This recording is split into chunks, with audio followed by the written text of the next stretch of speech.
Hi everyone, and welcome to the journey. This is episode 5, which will be targeting designing a company logo. So a company logo is something that is important to either your personal brand or your business. It's something that as soon as people see, they recognize you or your company. So this episode will primarily be targeting that. It took 4 revisions for me to develop the company logo that I was satisfied with. So we'll be talking about how those revisions, how my test audience gave me critical feedback to eventually getting where I was satisfied with the logo that I'm going to roll out with my content marketing in the next following few weeks. As well as I'll be talking a little bit about the content and the backlog that I'm developing, as well as I started to engage in LinkedIn this week and this past week, to see kind of like how the content works for other people and how engagement spiked my profile. So I will be discussing that as well. All right, so designing a company logo. So some of the big lessons learned that I did going through this experience is as soon as you think you have it, you don't. You need to test your logo with an audience, see, if they got a positive vibe immediately from it, or if they just even like effectively saw it. Sometimes, if you're looking for a logo to put on an Instagram graphic, which is partly what I'm doing, people just flip it, scroll, scroll, scroll. You want something that quickly grabs people's attention, and then over time also, links to the content and to the brand that you want to develop. If you want to known as helpful, useful, little things like that. As I mentioned in a previous episode, part of my company logo I wanted right from the get-go of writing my book, I had this vision of a hand with the broken pencil, what they don't teach in school. That was the symbol I really, really wanted for my company. And I had it on my Instagram account of my logo. I sent it off to my test audience. For some reason, they just didn't see it. They didn't link it. And personally, I didn't actually like it once I saw it, kind of being used. So, I started brainstorming, and then I decided, well, work lessons 101, it's a W. Let's have a broken pencil in the shape of a W.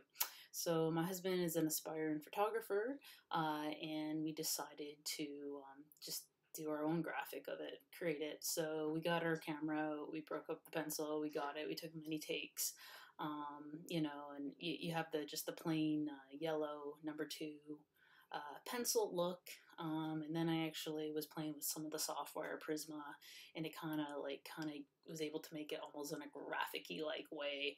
So my second port logo was a black and white graphic pencil in the form of a square, as you can see on the screen right now. That worked, but a lot of the social media actually has a circle, and when I sent it to my test audience, they liked it. They liked it better than just the finger broken pencil look, but it wasn't crazy. So then I got the yellow pencil in a square with a full-blown Work Lessons 101 with the words and everything as more of a rectangular logo. This is where they started to like it and gravitate it. So I sent them 4 versions, different colors, with the blue kind of highlighting it in the square of it. They definitely liked the yellow better. That ranked yellow and the blue. They ranked it the highest. And then one of my test audience came back and said, how about you do a circle at the beginning with the circulating the W, and just have the rest of the words out in blocks. And then I played with that, and eventually I got to my logo that I was very happy with. And then I started playing with that logo on several different of my Instagrams. So I grabbed about the 3, one with just the full blue, the one with the black and white W, and then the one with the circle yellow W, and on all the Instagram graphics, and which one I thought overlaid better.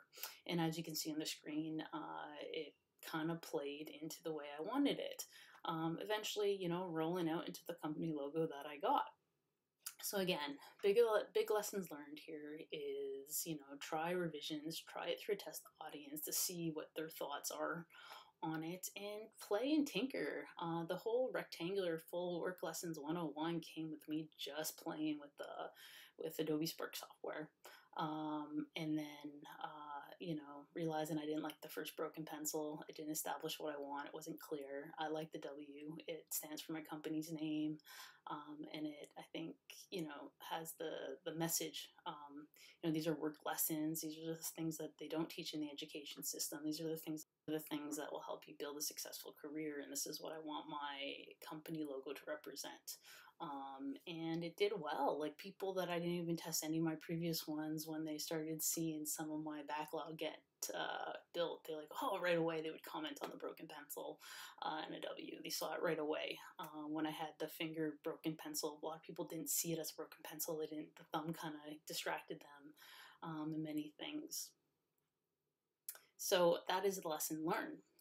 That is how I designed my company logo.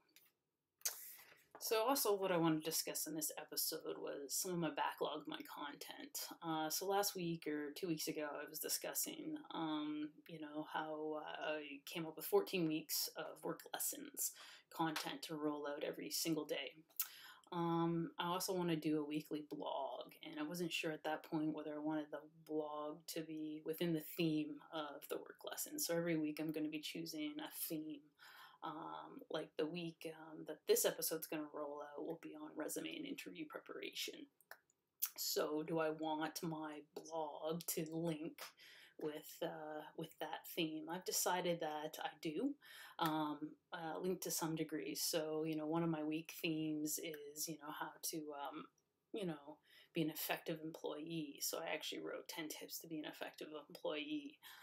So this past week, I actually wrote 5 blogs that will be in my first 5 weeks of rollout. The week of my resume and preparation, the week this episode will run, I think it's a blog on how to assess your professional worth in the open market. So just tips, have an effective resume and how to prepare for an interview, and then how to assess your professional worth. So each blog will fit into it. I just didn't want to confuse the audience. I might change that if the audience doesn't seem to care. If they just gravitate more to my blogs and say my daily work lesson content, then maybe I'll increase my blog writing and lower my work lessons, because right now there's 12 work lessons that get rolled out each week, 1 blog, 1 video of the journey episode, and then I'll start to roll out Q&A videos as questions arise, either daily to weekly. So that is how my backlog is coming along. So I'm about 5 weeks full into backlog. I will get 8 weeks of backlog before I roll out the actual social media campaign, so I can concentrate for the first few weeks just on targeting the audience and growing my audience. And the last thing I wanted to talk on this episode of The Journey was I started to started to comment on LinkedIn and starting to learn that platform. So I've been on LinkedIn for years, just putting my online resume out there, starting to establish just kind of a professional brand. I didn't think anything of it, but I have the next month off before my baby is due, so I thought I would just see what the social platforms like to help me roll out my own content and develop some learning. So the first thing I did after the first week or two of just commenting on articles like Forbes, Harvard Business Review, Ray Dalio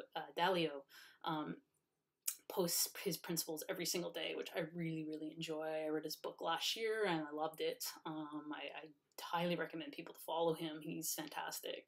And he's sharing all his content for free. So, I just started commenting on, Inc. magazine, all these little comments here and there, some of the CEOs that I admire.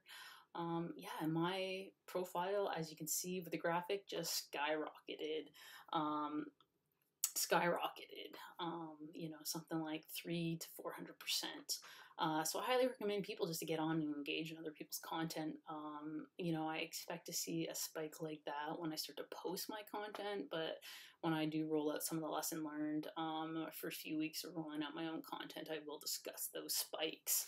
And the funny thing about it, I comment on Ray Dalio's principles nearly daily, not every day, but especially the ones that I really gravitate. And he actually responded to one of my comments, which is on the screen right there, which really I admire that the fact that, you know, he's a multi billionaire, built a huge company out of his apartment, and has the time to just talk to people like me who are just starting out and either agree or disagree. In this particular case, he disagreed with me, which is great because I actually learned a lot from his comment. Yeah, so I encourage you all to get on LinkedIn, Instagram, and engage with you know, some of the accounts that you gravitate to and that you can increase your learning. So, all in all, that is today's episode of The Journey.